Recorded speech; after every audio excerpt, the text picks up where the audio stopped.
I've been replaying Half-Life 1 and 2 a bit lately on Twitch, and in doing so I've been noticing how down I am on a lot of Half-Life 2 these days, with the exception of Episode 2, which is great. One of the most disappointing aspects of the game, going back to it now, is the soldier AI, which is interesting, because that was one of Half-Life 1's strongest areas, and it still is. It doesn't really make sense that Half-Life 2's would be worse, but it is, and I have some thoughts about why that is. So I'm going to be comparing Half-Life 2's soldier AI with Half-Life 1's a bit, and also with that of Fear from 2006, because Fear still has the best soldier AI in any game. I'm also going to dip into a few other systems and tendencies of Half-Life 2, which seem to contribute to making the game less enjoyable for me in general. Let's compare some basic Fight a Few Soldiers bits from each game.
Half-Life 2 stands out here as being pretty uneventful, boring stuff. The soldiers don't move around much, and when they do, it's pretty slow, usually strafing. They charge straight at me while shooting a lot. If they have any intent more elaborate than that, they fail to telegraph it at all. The Half-Life 1 Marines run around a lot, but usually not straight at me. They're less shy with grenades, which keeps me moving. They appear to take cover, they yell stuff to each other and occasionally to me, telegraphing their movement. When they're injured, they limp, which the Combined soldiers either don't do or they do it imperceptibly. There's actually a lot to the Half-Life 2 AI, but I suspect that much of it is just never getting an opportunity to execute or be observed.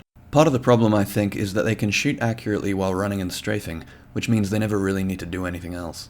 Half-Life 1's soldiers are faster, but they can't shoot while moving, which means anytime they want to take cover or change locations, the player has a moment of relative safety during which they can observe the behavior and ascribe intent to it. There are not a lot of moments like that in Half-Life 2. The enemy is usually standing still, or strafing with no particular destination in mind, or running right at you, and the only worthwhile response is to charge back. The levels with Combined soldiers in them don't seem built with the new AI in mind. They're mostly long, narrow corridors without much cover, or large open spaces, neither of which the AI can really deal with. Movement aside, a lot of what makes good AI is verbal telegraphing. Soldiers yelling stuff to each other, making it seem like they're making reasoned decisions, whether they are or not.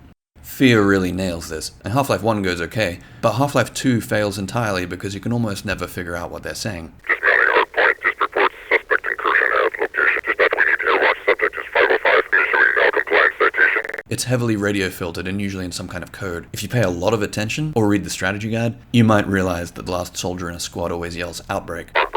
But Fear's panicked barks are obviously a lot better.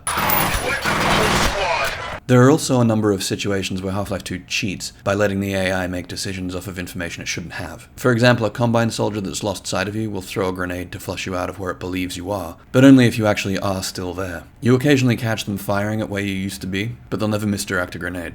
This is bad because most of looking smart is looking dumb at the right times. So Half-Life 2's AI has some pretty big flaws, and doesn't get along well with most of the level design, although mods like Minerva have shown that it can do a lot better when it's properly designed for. But the soldier encounters are still less fun than they should be, because there are some non-AI issues preventing the AI from getting into situations where it can show off. Since the AI is now missing those safe observation moments that we mentioned earlier from Half-Life 1, the game needs to give us other reasons to do anything other than stand and shoot. In Half-Life 1, this is obvious. Standing and shooting is dangerous. You lose a lot of health, and health can be hard to come by. You might remember cautiously creeping around in Half-Life 1 looking for health, or smashing a crate hoping there'd be a medkit in it. That never happened in Half-Life 2. You enter every fight with lots of health, and as long as you survive, you'll be back to full health in 30 seconds. Knowing that, you don't self-preserve. You just rush the AI, and it never gets a chance to do anything interesting. The reason this happens is because of item dynamic resupply, something which, comparing the leaked 2003 code with the release a year later, seems to have been thrown in towards the end of development, along with the infinite ammo crates, when most of the levels had already been built. Item dynamic resupply is these crates. There are stacks of them everywhere in Half-Life 2. They're fun to break, and they have code to always give you exactly what you need. If you're low on health, it's health. Armor, armor. Ammo, ammo. You'll never run short of anything for more than like 10 seconds at a time, and they never contain ammo for a gun you don't have yet. I think adding this system was a really destructive move. It's an attempt to algorithmically balance the difficulty of the entire game at once, rather than placing items manually, and it saps all of Half-Life 1's survival horror tension out of Half-Life 2. It's part of a pattern you can see all over the code, of trying to keep the player alive and feeling powerful at the expense of balance. Enemies drop health and armor. Enemies always drop enough ammo to kill 2 more of that enemy. The gunship can only shoot down your rockets if it was already firing when you fired. It all adds up to a loss of tension, and the sensation that Gordon Freeman actually is an incredible, undefeatable god, rather than just a normal guy who's lucked his way into that reputation. I wouldn't object to this stuff if it was an easy mode thing, or something that only kicked in when your health had been low for a certain amount of time, or even if the levels had been built with it in mind, as Episode 2's have. But as it is, it just feels like Half-Life 2 is a collection of solid systems with this thin layer on top obfuscating it all, keeping it from being good. Of course it is good. People don't like it by mistake, but it's good in ways that rely on spectacle and prescribed narrative, and not emergence or tension or challenge, and so it hasn't survived the many years the way Half-Life 1 has. Episode 2 is still really good though, you should probably replay that.